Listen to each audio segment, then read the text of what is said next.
पवित्र श्रीमद् भागवत गीता, पवित्र चारों वेद, पवित्र कुरान शरीफ, पवित्र बाइबल, पवित्र गुरु ग्रंथ साहिब, पवित्र कबीर साहिब की वाणी में छुपे हुए गूढ़ रहस्य अर्थात तत्व को जानने के लिए कृपया अवश्य सुनिए जगत गुरु तत्वदर्शी संत रामपाल जी महाराज के मंगल प्रवचन।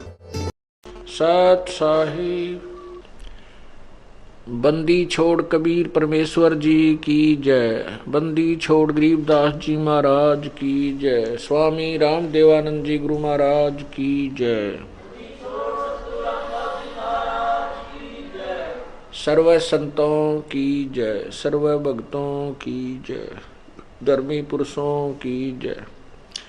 श्री काशी धाम की जय, श्री छुडानी धाम की जय, श्री क्रोथा धाम की जय, श्री बरवाला धाम की जय। सत साही गरीब नमो नमो सतपुरुष को नमस्कार। गुरु की नहीं सुर नर मुनि जन साधुआ, संतों सर्वस दी नहीं सतगुरु साहेब संत सब दंडोतम प्रणाम। आगे पीछे मध्य हुए तिनको जा कुर्बान। नराकार निर्विषम काल जाल वैवंदनम निर्लेपम निज निर्गुणम अकलनुबेशोन्दनम। सोहम सुरति समाप्तम सकल समाना निर्तलय। उज्ज्वल हिरंबर हरदम अम्बे परवा अथाह वार पार नहीं मध्यतम। ग्रीब जो सुमर सिद्ध होई गणनायक गलताना। करो अनुग्रह सोई पारस पद परवाना। आदि गणेश मनाऊं गणनायक देवन देवा। चरण कमल लो लाऊं आदंत करूं सेवा।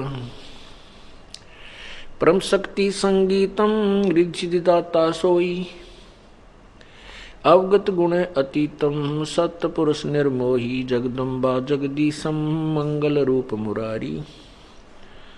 तन मन अर्पों शीशम भक्ति मुक्ति भंडारी। सुर नर मुनि जन ध्यावे ब्रह्मा विष्णु महेशा। शेष सहस मुख गावे पूजे आदि गणेशा। इंद्र कुबेर सरीखा वरुण धर्म राय ध्यावे। सुमृत जीवन जी का मन इच्छा फल पावे। 33 कोटि आधारा ध्यावे 88। उतरे भव जल पारा कट है यम की फांसी। 33 कोटि आधारा ध्यावे 88। उतरे भव जल पारा कट है यम की फांसी। सत्साही कर जोरूं विनती करूं। धरूं चरण पर शीश। गुरु राम देवानंद जी महाराज ने दियो नाम बख्शीश। कोटि कोटि सिजदा करूं। कोटि कोटि प्रणाम। चरण कमल में राखियो मैं। बंदी जाम गुलाम।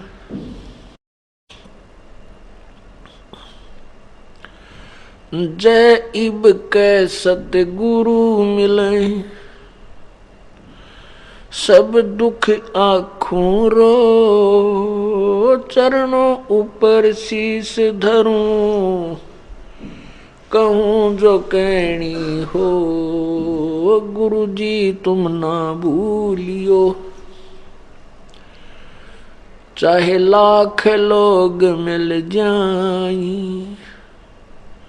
हमसे तुमको बहुत है। तुमसे हमको नहीं। तुम्हारे विसारे क्या बने। मैं किसकी शरण में जाऊं। शिव बिरंच मुनि नारदा। तिनके हृदय न समाऊं।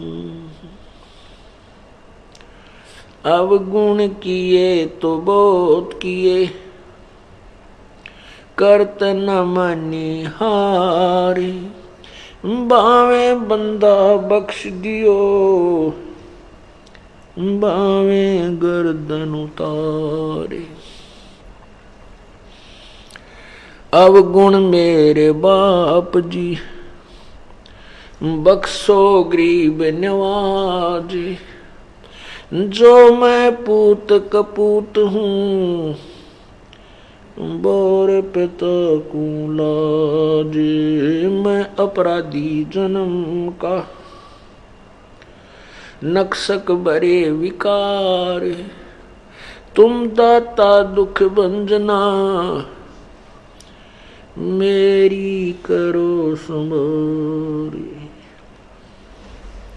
मानुष जन्म दुर्लभ है, मिले न बारंबार। तरवर से पत्ता टूट गिरे वो, बोहड़ न लगता डारे। बंदे तू कर बंदगी, जय चावे दीदार। अवसर मानुष जन्म का, भाई मिले न बारंबार।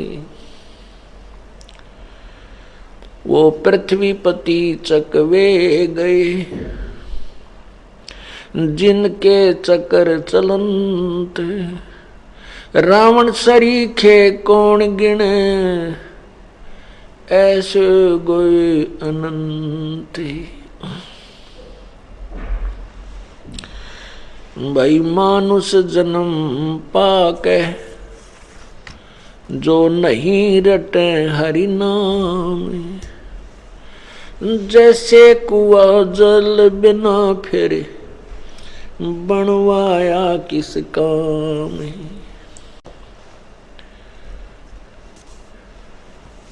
कबीर लूट सको तो लूटियो, राम नाम की लूटी। पीछे फिर पछताओगे, प्राण जहांगे छूटे। नहीं भरोसा देही का, ये विनस जावे छिन माही। श्वास उश्वास में नाम जपो, और यतन कछु नाही। श्वास उश्वास में नाम जपो, व्यर्था श्वास मत खो। न जाने इस श्वास को, आमण हो कि न हो। कबीर आए हैं सो जाएंगे, ये राजा रंक फकीरी। एक सिंहासन चढ़ चले, एक बंधे जात जंजीरी। कबीर झूठे सुख को सुख कहें, ये मान रहा मन मोद। ये सकल चबीना काल का, भाई कुछ मुख में कुछ गोदे। साथी हमारे चले गए, भाई हम भी चालन हारी। कोई कागज में बाकी रह रही, तात लगी है वारी। बेटा जाया खुशी हुई, भाई खूब बजाए थाल। ये तो आना जाना लगा हुआ है, ज्यों कीड़ी का नाड़े। पतझड़ आवत देख कर बन रोवे मन माही। जो ऊंची टहनी पात थे अब पीले हो जाही। पात झड़नता यूं कहे, सुन भई तरवर राय। अब के बिछुड़े नहीं मिले, न जाने कहाँ गिरेंगे जाए। तरवर कहता पात से, सुनो पात एक बात, यहाँ की यही रीति है, एक आवे एक जात।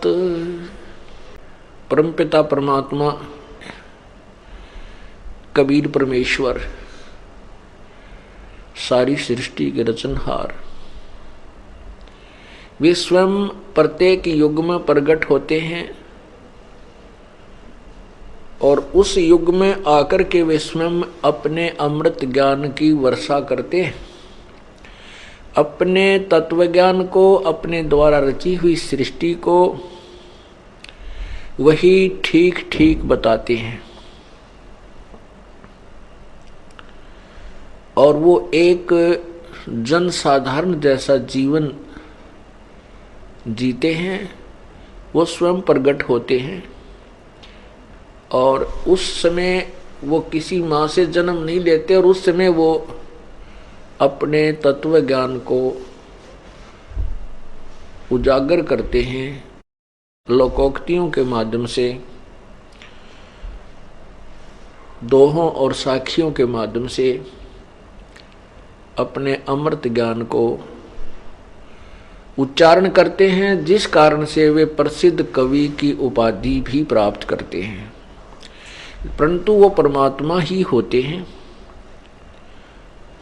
अपने तत्वज्ञान को साखियों और लोकोक्तियों के माध्यम से प्रचार करने के कारण वे एक कवि कहलाते हैं। वो परमात्मा चारों युगों में ऐसे एक लीला करते हैं, उसके पश्चात वो उस ज्ञान को आधार बना करके वो अपने अनुयायियों को समझाते हैं। तत्पश्चात वो कुछ समय समय पर अपने हंस भेजते रहते हैं या स्वयं भी आ जाते हैं। इसी प्रकार परमात्मा इस कलयुग में जब आए थे, आज से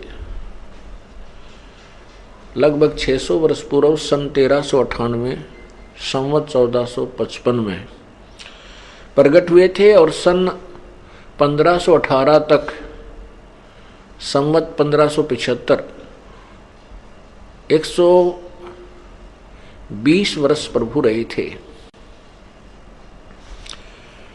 और सहशरीर चले गए थे। वो सहशरीर आए थे।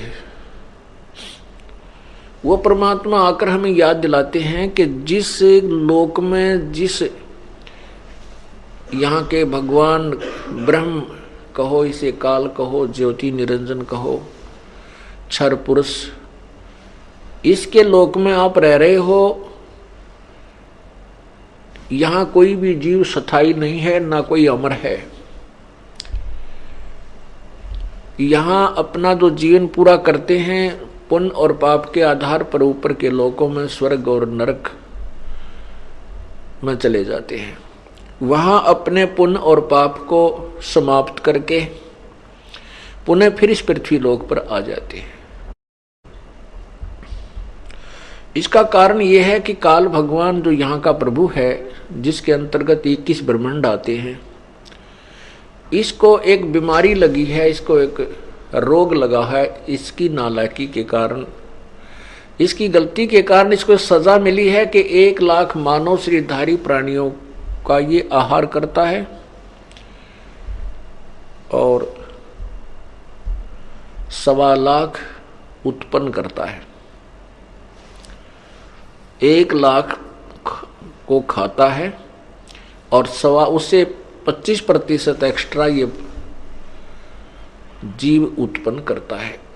उनको ठिकाने जो 25% एक्स्ट्रा आते हैं और जो अपने कर्म होकर के यहाँ से चले जाते हैं, प्रतिदिन 1 लाख उत्पन्न होती है मानव शरीरधारी और 25% एक्स्ट्रा, तो उनको ठिकाने लगाने के लिए इसने ये 84 लाख प्रकार के प्राणियों के शरीर बनाए हुए हैं।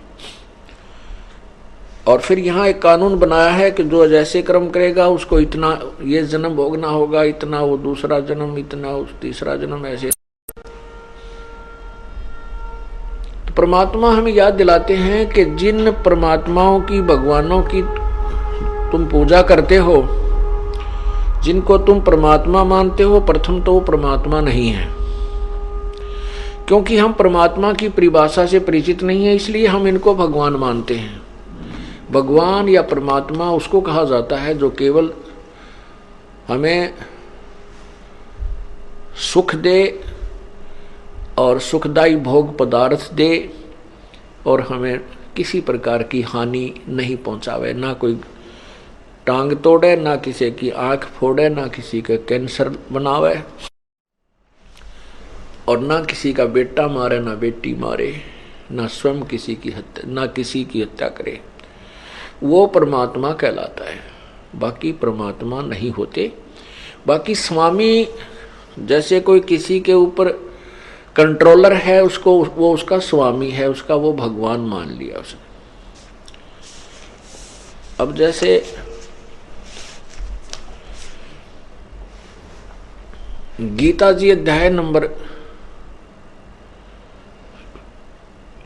15 के श्लोक नंबर प्रथम में कहा कि ये ऊपर को जड़ वाला,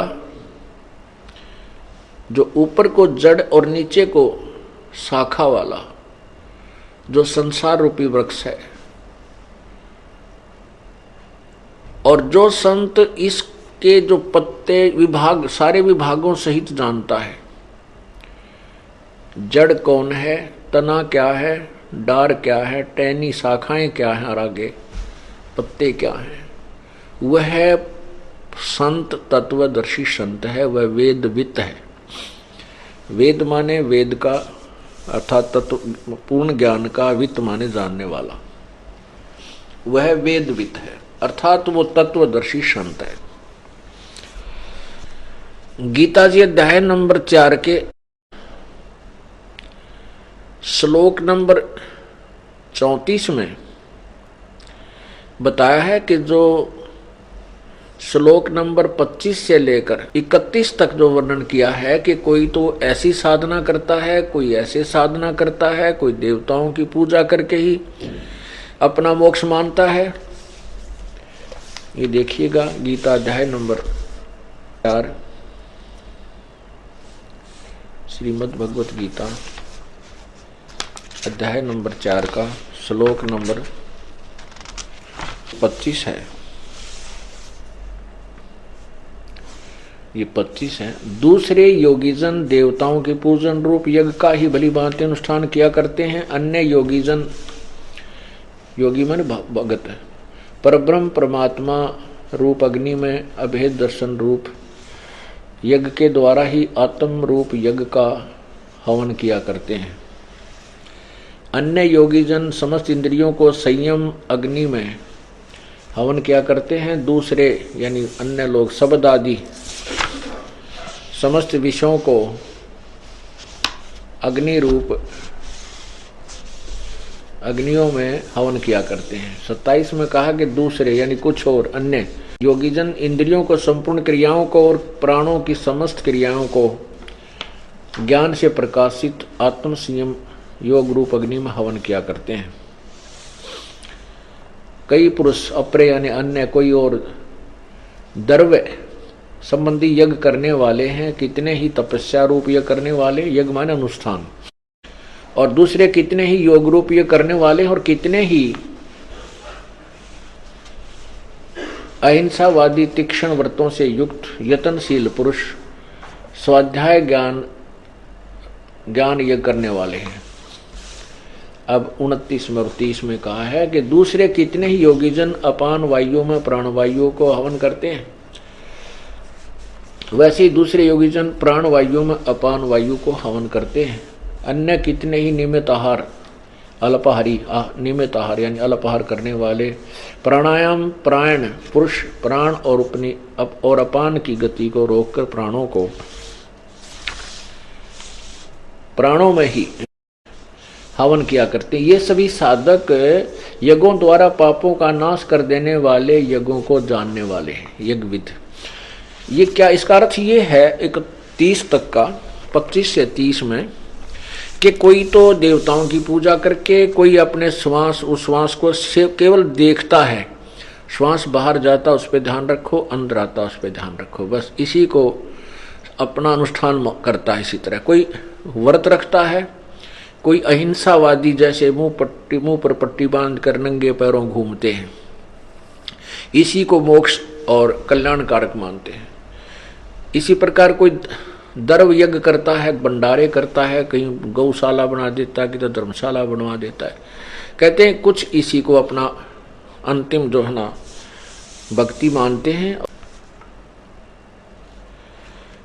कुछ अल्पाहार करते हैं, बहुत ही कम भोजन करते हैं, उसी से मोक्ष मानते हैं। और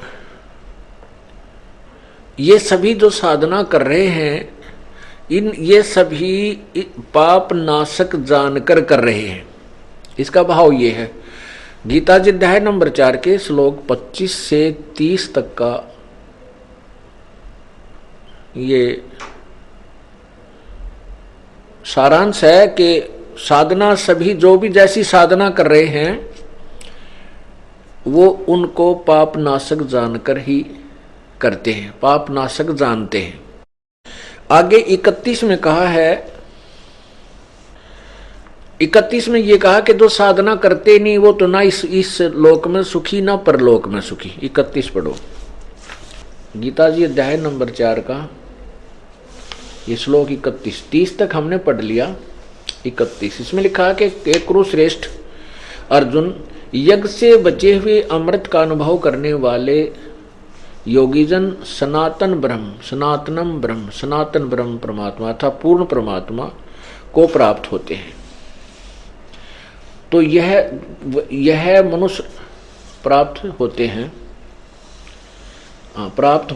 यज्ञ न करने वाले पुरुष के लिए, जो साधना करते ही नहीं, उन मनुष्यों के लिए मनुष्य लोक भी, उन मनुष्यों के लिए तो यह मनुष्य लोक भी सुखदायक नहीं, तो फिर परलोक कैसे सुखदायक हो सकता है।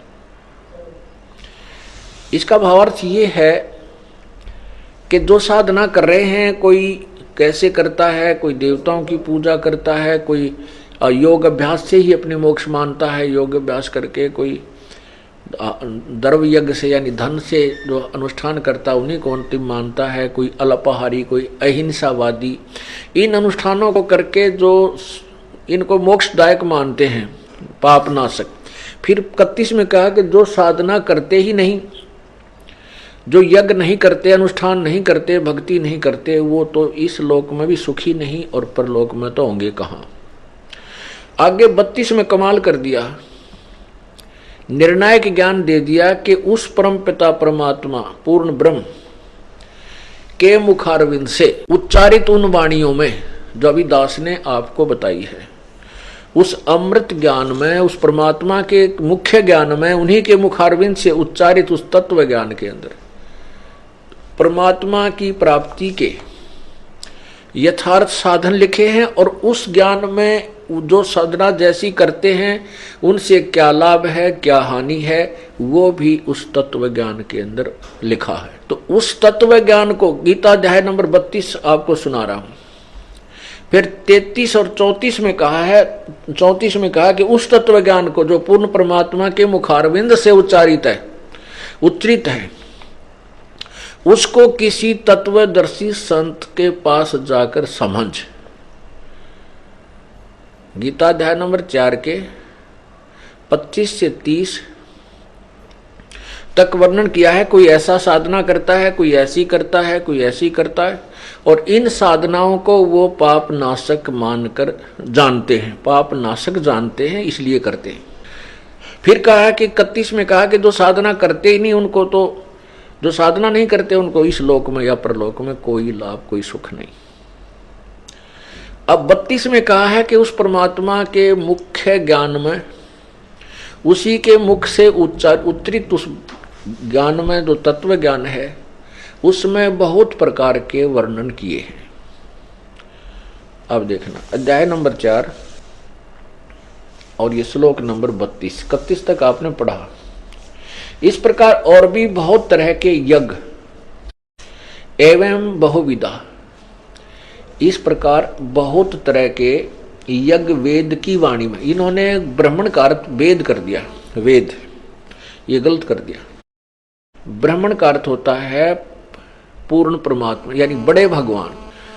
अब इन्होंने ब्राह्मण का अर्थ आपको इन्हीं के कर कमलों द्वारा दिखाता हूं। अध्याय नंबर 17 के श्लोक नंबर 23 में ये देखो, ओम तत्सत, ओम तत्सत, ये है गीता अध्याय नंबर 17 और श्लोक नंबर 23 में। ओम तत्सत इति निर्देश है ब्रह्मण त्रिविध समर्थ है, ब्राह्मणा तेन वेदा च यज्ञा च विहिता पुरा। ओम तत्सत ऐसे ही है 3 प्रकार का। ब्रह्मण माने सच्चिदानंद घन ब्रह्म का, ब्रह्मण सच्चिदानंद घन, ब्रह्म का अर्थ है सच्चिदानंद घन ब्रह्म, यानी गीता ज्ञान दाता से अन्य कोई परमात्मा है, सच्चिदानंद घन परमात्मा। ब्रह्मण का अर्थ हुआ सच्चिदानंद घन परमात्मा। अब हम इसका अनुवाद करेंगे तो समझ में आएगा। गीता अध्याय नंबर 4 के श्लोक 32 का इन्होंने क्या लिखा है, एवं बहुविधा यज्ञा विहिता ब्रह्मण मुखे, एवं बहुविधा यज्ञा वितता ब्रह्मण मुखे, कर्मजान विधितान सर्वान एवं ज्ञात्वा विमोक्षसे। इस प्रकार और भी बहुत तरह के, इस प्रकार और भी बहुत तरह के यज्ञ ब्रह्मण मुखे, ब्रह्मण माने सच्चिदानंद घन ब्रह्म के, मुखे माने मुख्य वाणी में, उनके मुख के द्वारा उच्चारित वाणी अर्थात तत्व ज्ञान में। फिर देखो, इस प्रकार के बहुत तरह के यज्ञ यानी अनुष्ठान, परमात्मा भक्ति की विधि, बहुत तरह के यज्ञ वेद, यहाँ ब्रह्मण माने पूर्ण परमात्मा सच्चिदानंद घन ब्रह्म यानी सत्पुरुष पूर्ण परमात्मा के मुख्य ज्ञान, मुख के द्वारा उच्चारित उस वाणी में अर्थात तत्व ज्ञान में विस्तार से कहे गए उन सब को तू कर्म जान यानी कर्म से ही पूरे होने वाले समझ, मन इंद्रियों और शारीरिक क्रिया द्वारा संपन्न होने वाले जान। इस प्रकार तत्व से जानकर ज्ञातवा उनके अनुष्ठान द्वारा तू कर्म बंधन से सर्वथा मोक्ष से विमोक्ष से मुक्त हो जाएगा। अब 33 में क्या कहा है, 33 में ये कहा है कि सर्यान द्रव्यात यज्ञात ज्ञान यज्ञ परंतप सर्वम कर्म अखिलम पार्थ ज्ञाने परिसमाप्यते। कहने का भाव ये है कि तुझे ज्ञान हो जाएगा, ये सभी प्रकार के जो कर्म भिन्न भिन्न प्रकार के साधना जो करते हैं, जब तुझे तत्व ज्ञान हो जाएगा तो ज्ञान यज्ञ ये सर्वश्रेष्ठ है, उस द्रव्य यज्ञ से श्रेष्ठ है। द्रव्य यज्ञ माने जो तुम वैसे देखा देखी बगैर ज्ञान के किसी को दान दे देते हो, कहीं कुछ स्ट्रक्चर बनवा देते हो। कहते हैं उस तत्व ज्ञान को समझने के बाद फिर ये भिन्न भिन्न प्रकार के डले डोने तेरे बंद हो जाएंगे, इसमें सब प्रकार के कर्म समाप्त हो जाएंगे जो शास्त्र में तुम करते हो। इसका अर्थ ये बनता। इन्होंने अनुवाद किया है, हे प्रणतम अध्याय नंबर 4 का 33, ये 33 है। हे प्रणतम अर्जुन, द्रव्यमय यज्ञ की अपेक्षा ज्ञान यज्ञ अत्यंत श्रेष्ठ है और यावन मात्र यानी संपूर्ण कर्म ज्ञान में समाप्त हो जाते हैं। अब 34 में देखो, उस ज्ञान को, उस तत्व ज्ञान को, अब कौन से ज्ञान को, जो गीता अध्याय नंबर 4 मंत्र 33 में कहा है, 32 में कहा है कि वो पूर्ण परमात्मा के मुख से उच्चारित जो अमृत वाणी है अर्थात वो तत्व ज्ञान है, उसमें सब प्रकार का भिन्न भिन्न प्रकार से सब ज्ञान कहा है। और फिर 33 में ये कहा कि द्रव्य ज्ञान से यानी देखम देखा बगैर ज्ञान के कित दान करते धर्मादि द्रव्य देते धन देने से ये ज्ञान यज्ञ श्रेष्ठ है। तो ज्ञान समझ। तो अब 34 में कहा कि उस ज्ञान को जो गीता अध्याय नंबर 4 के 32 में आपको बताया है कि परमात्मा के मुख्य ज्ञान में उन्हीं के मुखारविंद से उच्चारण हुआ जो ज्ञान है, उस ज्ञान को तू तत्वदर्शी संतों के पास जाकर सुन। क्योंकि अपना ज्ञान तो गीता में दे ही रहा है। गीता ज्ञान दाता जो उसको ज्ञान है जो बताना चाहता वो तो गीता में उसने वर्णन कर ही दिया। अब कहा कि उस तत्व ज्ञान को जिसमें संपूर्ण विस्तृत ज्ञान दिया हुआ है, उस तत्व ज्ञान को किसी तत्वदर्शी संतों के पास जा। अब देखो गीता अध्याय नंबर 4 के और ये 34 मंत्र में, तो उस ज्ञान को, कौन से ज्ञान को, जो गीता अध्याय नंबर 4 के और 32 में वर्णन है किया है, उस ज्ञान को तू तत्वदर्शी संतों के पास जाकर समझ। उस ज्ञान को तू तत्वदर्शी ज्ञानियों के पास जाकर समझ। उनको भली भांति दंडवत प्रणाम करने से, उनकी सेवा करने से और कपट छोड़कर सरलता पूर्वक प्रश्न करने से वे परमात्म तत्व को, तत्वदर्शिनी व तत्वदर्शी संत, ज्ञान को जानने वाले ज्ञानी महात्मा तुझे तत्व ज्ञान का उपदेश करेंगे। अब इस यहां से अब 15वें अध्याय का प्रथम मंत्र, 15वें अध्याय का प्रथम मंत्र आपको स्पष्ट कर रहा है कि वो तत्वदर्शी संत कैसा होगा। इसका लिंक यहां जोड़ा। अब ये दास आपको क्लियर करना चाहता, स्पष्ट करना चाहता है, समझाना चाहता है कि परमात्मा किसे कहते हैं, भगवान किसे कहते हैं, भगवान की क्या परिभाषा है, उसकी ये भूमिका बनाई जा रही है। अभी तक भूमिका बन रही है भगवान की डेफिनेशन को समझाने के लिए। भगवान की जो परिभाषा है उसको समझाने के लिए अभी तो ये भूमिका बन रही। अब तत्वदर्शी संत की पहचान 15वें अध्याय के प्रथम मंत्र में बताई है। देखिएगा श्रीमद् भगवद गीता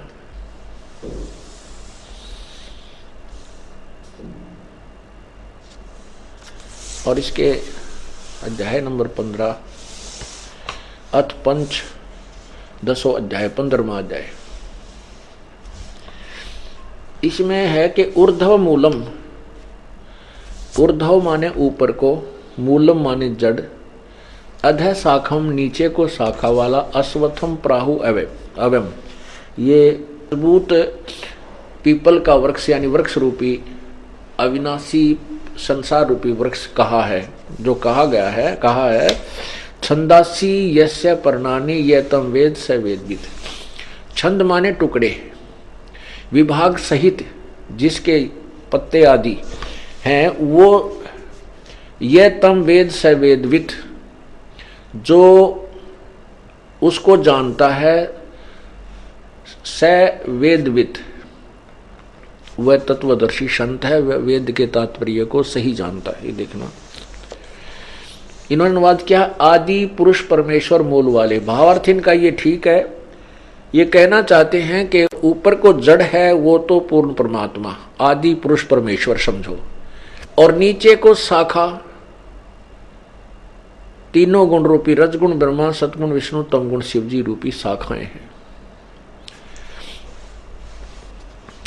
ये देखना आदि पुरुष परमेश्वर मूल वाले, अधः शाखम, अधः का अर्थ इन्होंने ब्रह्मा रूप मुख शाखा वाले लिख दिया, नहीं, अधः माने नीचे होता है। ये देखो इन्होंने खुद किया है, अधः, अधः माने नीचे, अधः माने नीचे। कौन से में? दूसरे ही मंत्र में, ये 15वें अध्याय के ये दूसरे ही मंत्र में इन्होंने अधः 2 बार लिखा इसमें, इसका यहां अनुवाद किया है, अधः माने नीचे और अधः माने नीचे। तो यहां हम इसके अनुसार अनुवाद करें, क्योंकि तो विचलित है ये अनुवाद करता है, इनको पूर्ण ज्ञान नहीं था। ऊर्ध्व मूलम अधः शाखम, ऊपर को आदि पुरुष परमेश्वर मूल वाले, ये ठीक है। पूर्ण परमात्मा तो ऊपर को जो जड़ है वो तो पूर्ण परमात्मा समझो इस संसार रूपी वृक्ष के। अधः शाखम, नीचे को शाखा वाला। अब ये आपको समझ में आएगा इससे, ये चित्र देखें, ये है उल्टा लटका हुआ संसार रूपी वृक्ष, ये सारा। ऊर्ध्व मूलम, ऊपर को पूर्ण परमात्मा रूपी जड़ वाला और नीचे को शाखा वाला, ये उल्टा लटका हुआ संसार रूपी अविनाशी वृक्ष है। और जो संत इसके सभी छंद यानी टुकड़ों को, ये तना क्या है, ये डार क्या है, और ये शाखा क्या है, और ये पत्ते कौन है, तो परमात्मा ने, पूर्ण ब्रह्म ने अपने उस मुख्य ज्ञान में, अपने मुखारविंद से उच्चारित उस तत्व ज्ञान में, अमृतवाणी में, कबीर वाणी में कहा है, अक्षर पुरुष एक पेड़ है, निरंजन वा की डारे, तीनों देवा शाखा है, भाई पात रोप संसार। अक्षर पुरुष ये पूरा एक संसार है, क्योंकि जो जमीन से बाहर दिखाई देता है हम उसको पेड़ मानते हैं। ये संसार रूपी अक्षर जड़ से जो जमीन से बाहर दिखता है हम उसको वृक्ष कहते हैं, वृक्ष। तो ये अक्षर पुरुष तना जो है ये तो अक्षर पुरुष है, और निरंजन ज्योति निरंजन ये ब्रह्म, ये इसकी डार है, मोटी डार जो निकली। उस डार के फिर 3 शाखाएं बन गई, तीनों देवा, रजगुण ब्रह्मा, सदगुण विष्णु, तमगुण शिव जी, तीनों देवा शाखा हैं, और ये पात रूप संसार। ये परमात्मा ने स्वयं बताया है कि अक्षर पुरुष एक पेड़ है। अक्षर, क्षर पुरुष और अक्षर पुरुष, ये अक्षर पुरुष है, ये क्षर पुरुष है, और ये तीनों देवा, रजगुण ब्रह्मा, सदगुण विष्णु, तमगुण शिव जी रूपी शाखाएं हैं, और ये पात रूप संसार है। तो पर ये जो ऊपर है ये मूल जो है ये पूर्ण परमात्मा है, इसको परम अक्षर ब्रह्म भी बोलते हैं, परम अक्षर ब्रह्म। और ये क्षर ब्रह्म, ये अक्षर, ये परम अक्षर ब्रह्म, ये अक्षर ब्रह्म यानी अक्षर पुरुष पर ब्रह्म भी कहते हैं, ये क्षर पुरुष क्षर ब्रह्म भी कहते हैं इसको। और ये तीनों रजगुण ब्रह्मा, सदगुण विष्णु, ये तीनों शाखा हैं। अब पर ये ज्ञान अब समझ में आएगा गीता जी वाला।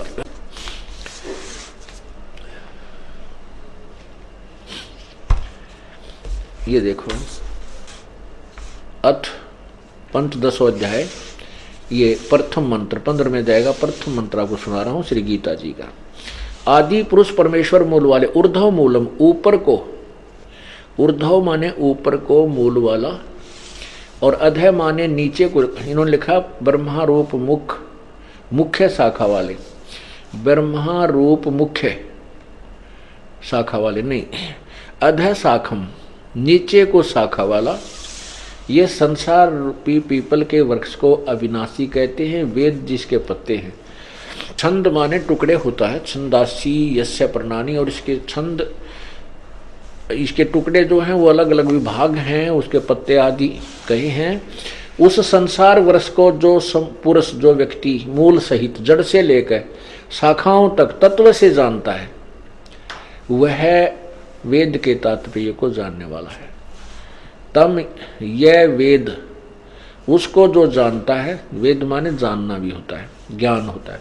स वेदवित, उस वह वेद के तात्पर्य को, अर्थात वो तत्वदर्शी संत है जो इन पूरे संसार रूपी वृक्ष के विभाग सहित बता देता है कि ये तना कौन है, ये जड़ कौन है, ये तना कौन है, ये डार कौन है, और ये शाखाएं क्या है, पत्ते क्या है तत्वदर्शी संत है। ये गीता जी अध्याय नंबर 15 के मंत्र 1 ने स्पष्ट कर दिया तत्वदर्शी संत की पहचान क्या है।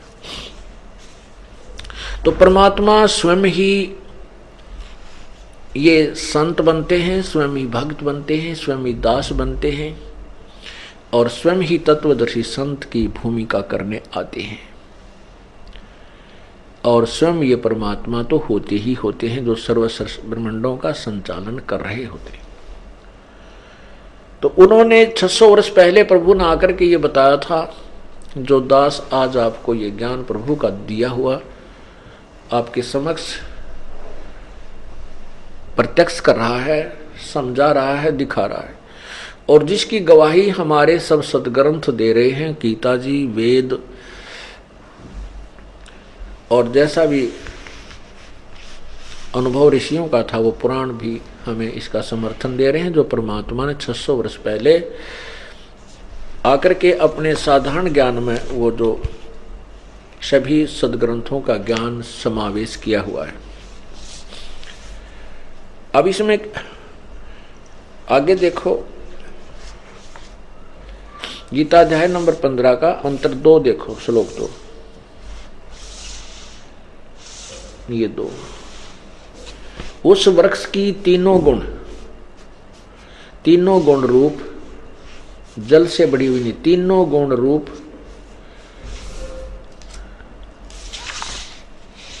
बड़ी हुई विषय भोग रूप कोपल विषय पर वाला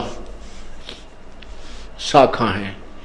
यानी तीनों गुण रूपी विषय विकारों रूपी ये शाखा है, रजगुण ब्रह्मा, सदगुण विष्णु, तमगुण शिव। वास्तविक अर्थ ये है, इन्होंने लिखा है, इन्हीं पहले इनका लिखा हुआ सुनाता हूं। उस संसार रूपी वृक्ष की तीनों गुण रूप जल से बड़ी हुई एवं विषय भोग रूप कोपलों वाली देव, मनुष्य और तर्क आदि योनि रूप शाखाएं नीचे और ऊपर सर्वत्र फैली हुई हैं।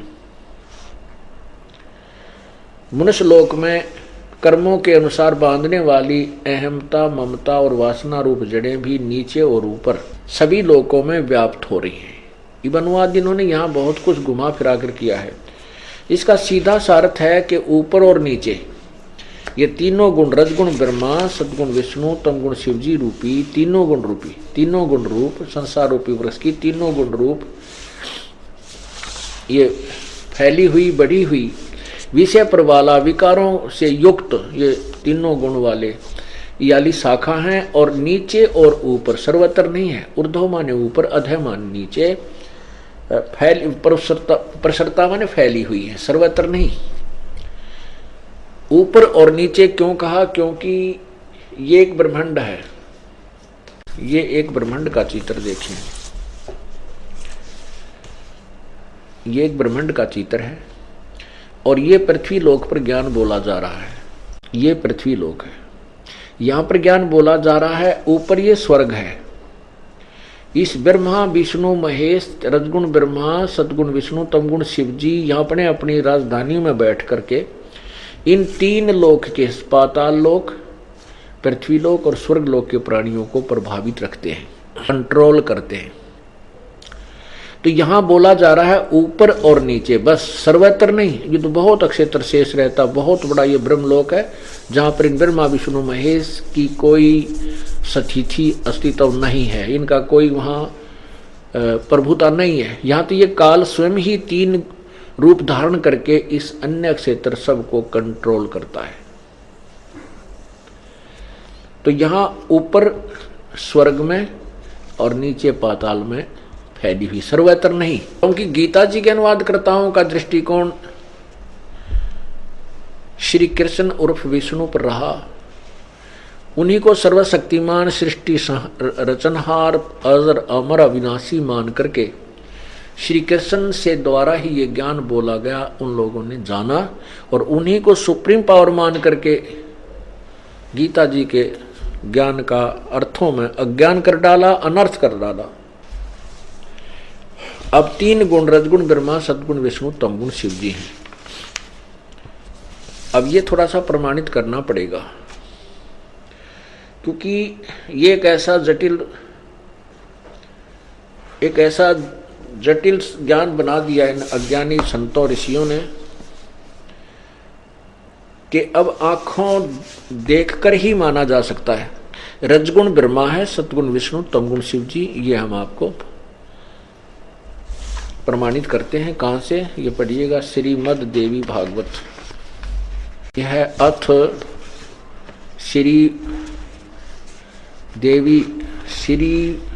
अथ देवी भागवतम भाषा टीकम सहमातम खेमराज श्री कृष्ण चंद्र दास प्रकाशन बंबई 4।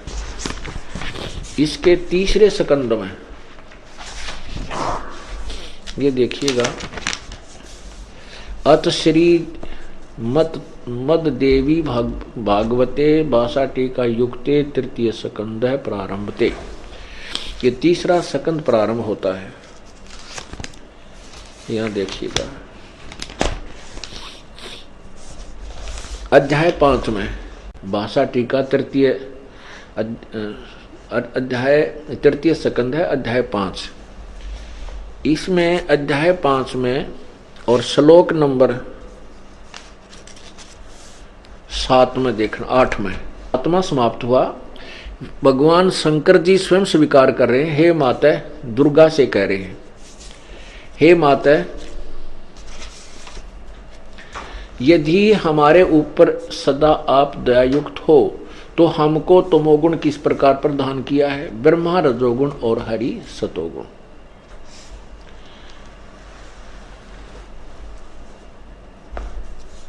युक्त क्यों किया है? हाँ, युक्त किए हैं। युक्त किए, किस लिए युक्त किए हैं? हे माता, यदि हमारे ऊपर सदा आप दयायुक्त हो तो हमको तमोगुण में किस प्रकार प्रदान किया है, ब्रह्मा रजोगुण और हरि सतोगुण युक्त किए हैं। अब ये संस्कार देखो, ये सातवां समाप्त हुआ, 8वां यहां से। यदि दा धर्मना न सदाम्बिके कथम है विहिता च तमोगुण है। मुझे तमोगुण किस प्रकार बनाया है माता? कमल जय यानी कमल से उत्पन्न होने वाले ब्रह्मा को रजोगुण संभाव सुहिता किमु सतोगुण हरि, और इस विष्णु को आपने सतोगुण क्यों बनाया? इति सिद्धम रजगुण ब्रह्मा है, सतगुण विष्णु, तमगुण शिव जी। अब ये देखिएगा, गीता प्रेस गोरखपुर से प्रकाशित, इसमें प्रमाणित करते हैं। श्रीमद देवी भागवत, सचित्र मोटा टाइप, संपादक हनुमान प्रसाद पोदार, चिमन लाल गोस्वामी। और इसके प्रकाशक कहां से हैं? प्रकाशक में मुद्रक है गीता प्रेस गोरखपुर, गोविंद भवन कार्यालय, कोलकाता का संस्थान। ये इनके फोन नंबर हैं। इसके तीसरे स्कंद में और उसी 5वें अध्याय में अर्थात 123 पृष्ठ पर देखिएगा, विष्णु जी कह रहे हैं कि हम नाशवान हैं, अविनाशी नहीं है। ये प्रश्न नंबर 123 और तीसरा स्कंद। विष्णु जी दुर्गा की महिमा गाते हैं और अपनी स्थिति उनके सामने यथार्थ बता रहे हैं। तुम शुद्ध स्वरूपा हो, यह संसार, सारा संसार तुम ही से उद्भासित हो रहा है। मैं ब्रह्मा और शंकर, हम सभी तुम्हारी कृपा से विद्यमान हैं। हमारा आविर्भाव माने जन्म और तिरोभाव माने मृत्यु हुआ करता है। केवल तुम ही नित्य हो, जगत जननी हो, प्रकृति और सनातनी देवी हो। ये प्रकृति शब्द याद रखो, दुर्गा की का ही नाम है प्रकृति। अब शंकर भगवान कह रहा है, भगवान शंकर बोले, देवी यदि महाभाग विष्णु तुम्ही से प्रकट हुए हैं तो उनके बाद उत्पन्न होने वाले ब्रह्मा भी तुम्हारे ही बालक हुए। फिर मैं तमोगुणी लीला करने वाला शंकर क्या तुम्हारी संतान नहीं हुआ? अर्थात मुझे भी उत्पन्न करने वाली तुम ही हो। आगे इसी में नीचे देखो 123 पृष्ठ पे, इस संसार की सृष्टि, सचिथि और संहार करने में तुम्हारे गुण सदा समर्थ हैं। इन्हीं तीनों गुणों से उत्पन्न हम ब्रह्मा, विष्णु और शंकर नियमानुसार कार्य में तत्पर रहते हैं। ये सिद्ध हुआ कि एक तो प्रकृति दुर्गा को कहते हैं, दूसरा सिद्ध हुआ ब्रह्मा विष्णु महेश नासवान है, अजर अमर नहीं है। तीसरा ये सिद्ध हुआ कि दुर्गा के बेटे हैं, दुर्गा से उत्पन्न हुए हैं। अब इस पवित्र गीता जी को आप अच्छी तरह समझ सकोगे, क्योंकि गीता जी बहुत ही सारांश है चारों वेदों का, और ये कोड वर्डों में है ज्यादातर। यजुर्वेद अध्याय नंबर 19 के मंत्र 25 में एक एक पॉइंट को, एक स्टेप को क्लियर करने के लिए ना जाने कितने प्रमाणों की आवश्यकता पड़ती है। अब आपको ये बताते हैं कि वेदों में भी प्रमाण किया हुआ है कि जो संत वेदों यानी सदग्रंथों के जो अधूरे वाक्यों को, जो कोड वर्डों को विस्तृत से समझाता है, वह तत्वदर्शी संत और जगत का उपकारक संत होता है। 19 के 25 मंत्र में लिखा है यजुर्वेद में कि जो संत आधे कोड वर्डों में जो एक अक्षर जो होते हैं, अक्षर छोटे छोटे, उनको विस्तार से समझाता है, वह वेदवित है, वो संसार का उपकारक संत होता है। तो इस प्रकार जैसे ये कोड वर्ड हैं, हमने आपको समझा रहे हैं कि रजगुण ब्रह्मा है, सतगुण विष्णु, तमगुण शिव जी और प्रकृति दुर्गा को। गीता जी में कोड वर्ड ज्यादा हैं। अभी अध्याय नंबर 14 के मंत्र 3, 4, 5 में ये स्पष्ट हो जाता है कि रजगुण ब्रह्मा, सतगुण विष्णु, तमगुण शिव जी ये प्रकृति यानी दुर्गा से उत्पन्न हुए हैं। और यही पुराण बता रहे हैं, यही गीता जी प्रत्यक्ष कर रही है, स्पष्ट कर रही है। अध्याय नंबर 14 का ये देखिए, अध्याय नंबर 14 और ये देखिएगा मंत्र नंबर 3, 4, 5 आपको सुनाते हैं। हे अर्जुन, मेरी महत ब्रह्म रूप मूल प्रकृति सभी संपूर्ण भूतों यानी प्राणियों की योनि अर्थात गर्भाधान स्थान है, और मैं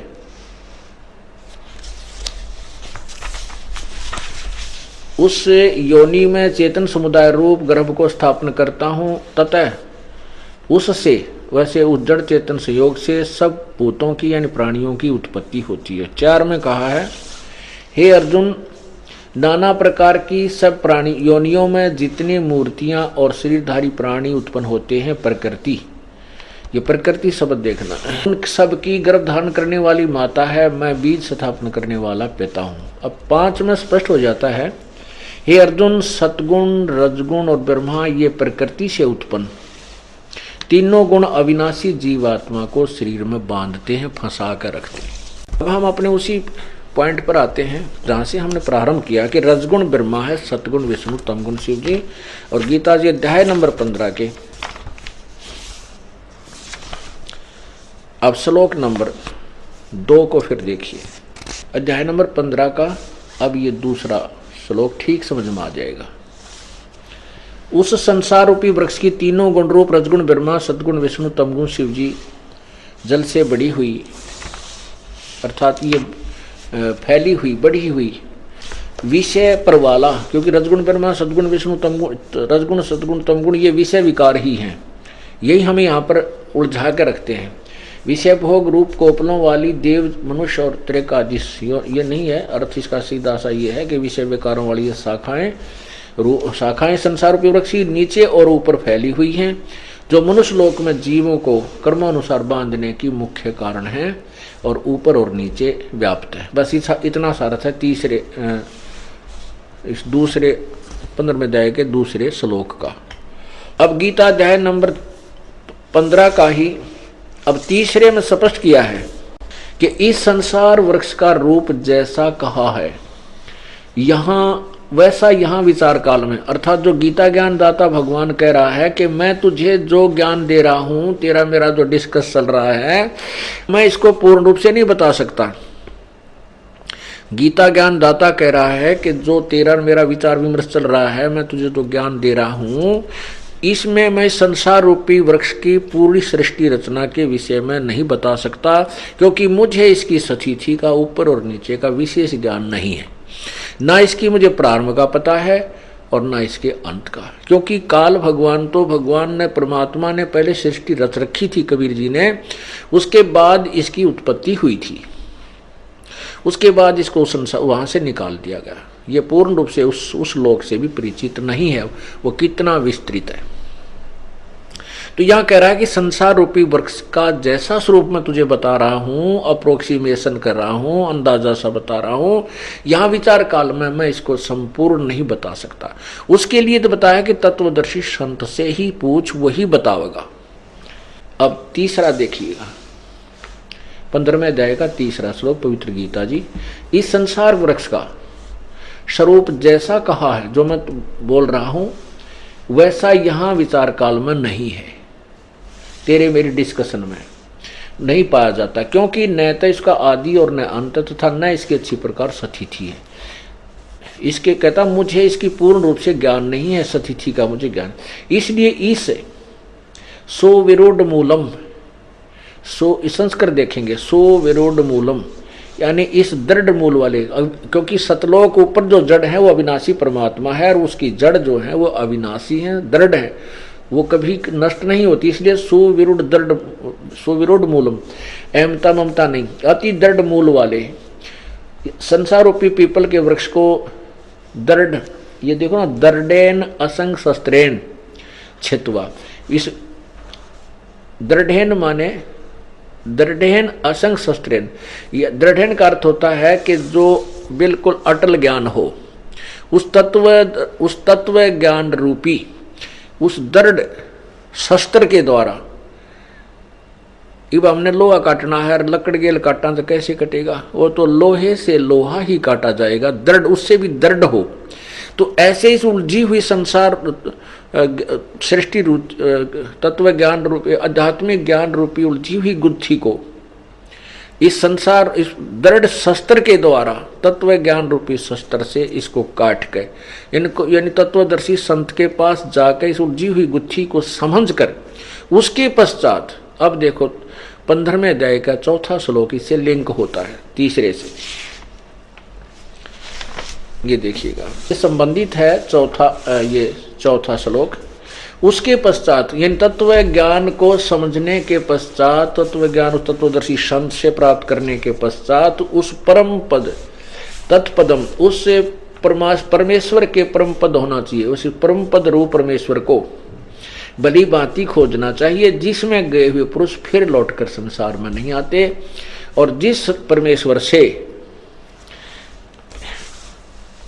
पुरातन संसार रूपी वृक्ष की प्रवृत्ति विस्तार को प्राप्त है, अर्थात जिसने संसार रूपी वृक्ष की सृष्टि की रचना की है, जिस परमात्मा ने, उसी आदि पुरुष नारायण की मैं शरण हूं। गीता ज्ञानदाता कहता मैं भी उसी की शरण में हूं। इस प्रकार दृढ़ निश्चय करके उस परमेश्वर का मनन और निधिध्यासन करना चाहिए।